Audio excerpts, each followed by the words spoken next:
Here's a little backstory about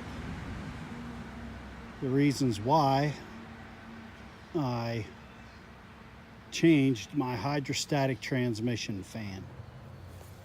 My fan, I broke it early on in my ownership of my Kubota BX1850. And a stick got jammed up underneath the undercarriage and knocked off 3 of the 10 fins on my fan. And the fan costs less than $6 here from Messick's, but the labor to replace it is quite extensive. So recently, the BX50 Series are made out of plastic. The external parts that you see are made from plastic. The fender, the bonnet, the under bonnet. This is what they call the under bonnet. I call it a cowling. And the hood are all made of plastic. Now, I replaced the hood a long time ago because I dropped a load of logs out of my loader when I wasn't paying attention and destroyed my hood. So the hood was replaced several years ago, probably 5, maybe 6. Replacing the hood is no big deal. It's simple. Replacing the under bonnet is very simple also. It's just a matter of, it's held on by 2 knob bolts. And what happened was this one here broke down and I lost one of them on the ground. And so I was going to replace this under bonnet. And while I was at it, years ago when I broke that fan, the stick also broke the fender. And these fenders become brittle along with the plastic on the under bonnet. And it's just cracking and breaking everywhere. There's another gentleman on YouTube that he repaired his fenders with fiberglass, and he said in the comments, somebody asked him how it was holding up a year later, and he said it wasn't. And that's what I was going to do. I was going to get some fiberglass and fiberglass this thing and spray paint it orange and call it a day. But after he said it wasn't holding up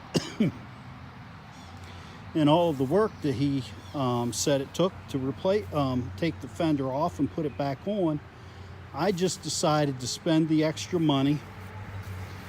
It's about $500 for the fender and a little under $200 for the under bonnet. I'll have a link in the description that links to a Google spreadsheet that you can look and see what the cost is from Messick's at the time I purchased the parts. So really, it wasn't a hard job, but it was extensive. And so that's what this video series is going to be about. So I figured in order to replace the HST fan, you need to remove the fenders. And believe it or not, you need to unbolt the engine and slide it forwards. Well, you don't have to do that. Yes, you do. You have to slide it forward in order to get the HST out. But I went a step further and removed the propeller shaft. That's the shaft that comes off the back of the engine. And the HST fan is on it near the transmission. HST stands for hydrostatic transmission. And this fan is used to cool the transmission. So I figured while I had the fender off, I would just go ahead and replace the fan. And while I was replacing the fan, I would take a look at the constant velocity joints that are part of the propeller shaft. Propeller shaft is what Kubota calls it. And I end up finding that the front CV joint was totally dry, and the ball bearings were actually wearing out the front coupler, or front coupling.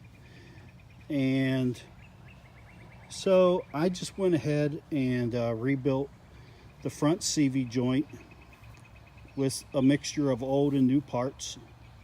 The old parts being the ones that came off the tractor, and the new parts being the ones that showed wear. And so this series of videos that will follow this one will demonstrate how I completed this work. And I'm not saying it's the best way. I'm not saying it's the right way. I'm saying it's the way I did it. And I haven't found a video that actually demonstrates it step by step, but and neither does mine, because I can't film and work at the same time. So I kind of just discussed what I did, how I did it, any problems that I encountered. So this video here is actually done after my tractor was put back together, and I've actually mowed my grass twice. I didn't mow the back yard yet here today, but I did some yard work over on the other side, and did some burning and some other things. So I hope you find this video helpful. If you do, give me a thumbs up. If you have any pointers for somebody else on how to do this better, feel free to make your own video. Feel free to give constructive criticism. If you're going to just say I'm a dumbass, I won't argue with you. I'll just block your comments, and I don't want to do that. But you know, be nice, be polite, and you know, we all can learn from one another. And again, I don't think I know the best way, the right way. I just did it my way. It took me a few days, and but it eventually got done. And thanks to the parts department at the Rittner Highway Messick's dealership, they helped me work out some issues that I had.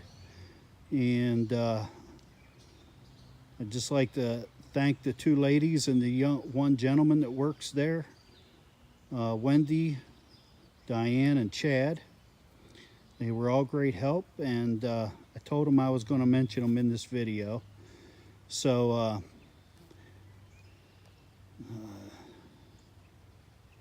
so this is it. And yeah, I don't think Flitz polish is going to fix this one. It'll buff the color back to life, but it's not going to buff out those that cracked